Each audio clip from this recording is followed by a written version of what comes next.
фейк, это зло, это ложь.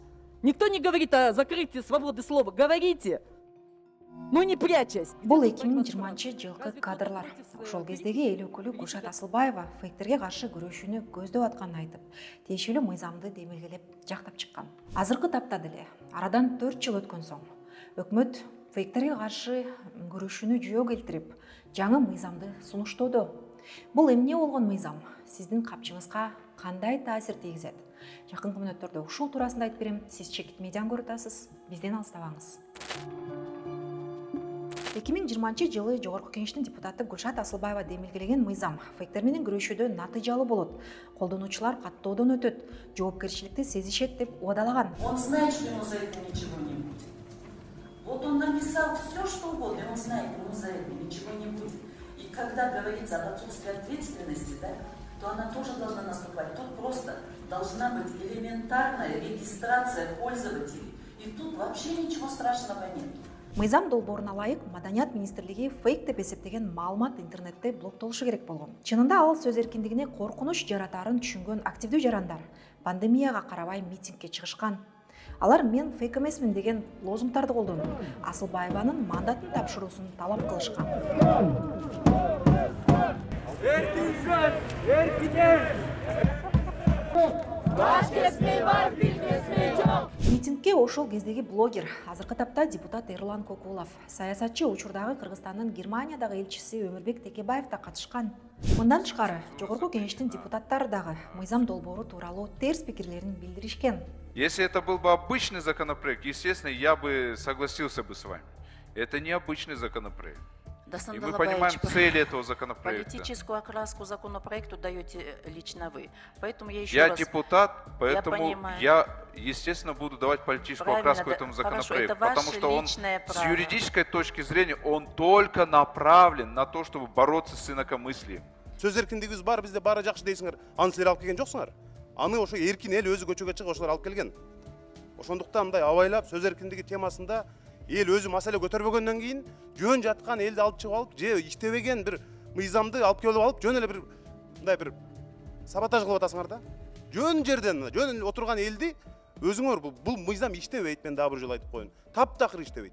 Бир дагы кишиге иштебейт. Антсе да 2021 жылдын август айында талаштуу мыйзам долбоору кабыл алынган.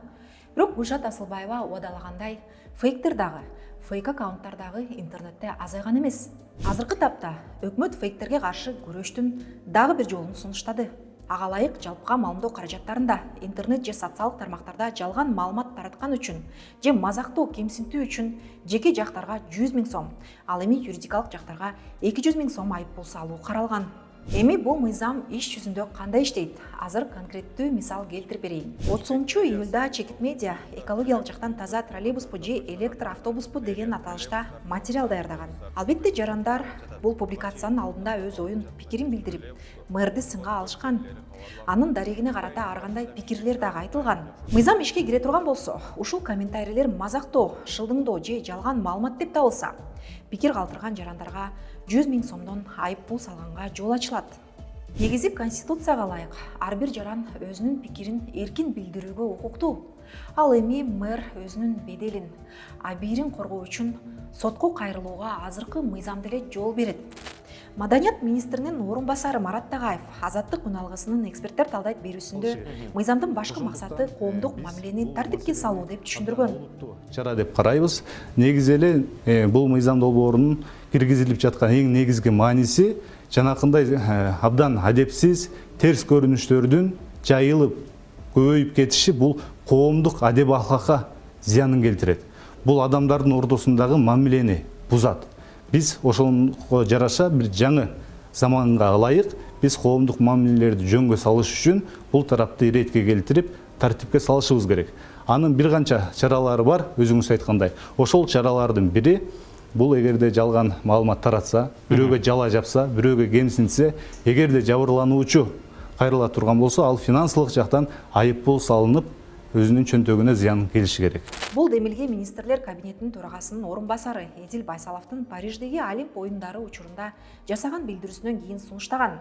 Эске салсак, Олимпиада учурундагы спортчуларга көрсөтүлгөн шарттар социалдык тармактарда кызуу талкууга алынып, бийлик өкүлдөрү колдонуучулардын катуу сынына кабылган. Байсалов Фейсбуктагы билдирүүсүндө атайын жана билбей фейк маалымат тараткандар дагы жоопкерчиликке тартылаарын эскерткен.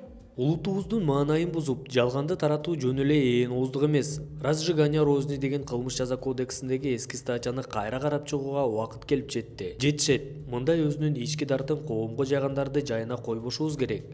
Алар жашоосуна нааразы жана акылдан адашкан психикалык оорукчандар. Атайлап фейк тараткандар менен катар билип билбей фейк тараткандарга дагы жоопкерчилик киргизебиз.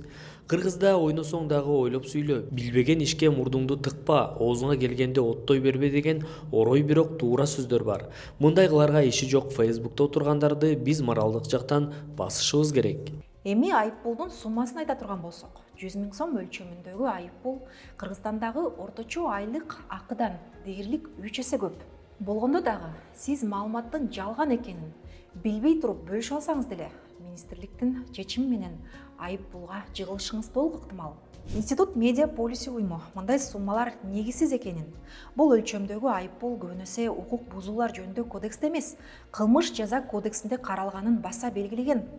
Ал эми Адилет укуктук клиникасы мыйзамдын Конституцияга каршы келерин билдирген. Эл өкүлү Дастан Бекешев сунушталган мыйзам чиновниктерге ыңгайсыз адамдар менен күрөшүүгө жол ачарын айткан. Бул чиновниктер үчүн курал болуп берет. Себеби алардын беделине шек келтирилсе, Маданият министрлигине барып, мамлекеттик аппарат аркылуу күнөөлүүнү жазалоого жол ачылат. Бул жарандар үчүн ашыкча жана зыян деп эсептейм. Менин оюмча, бул мыйзам долбоору баары бир кабыл алынат. Анын чиновниктерге эмес, жөнөкөй жарандардын пайдасына иштешине аракет кылыш керек. Айыппулду дагы азайтыш керек.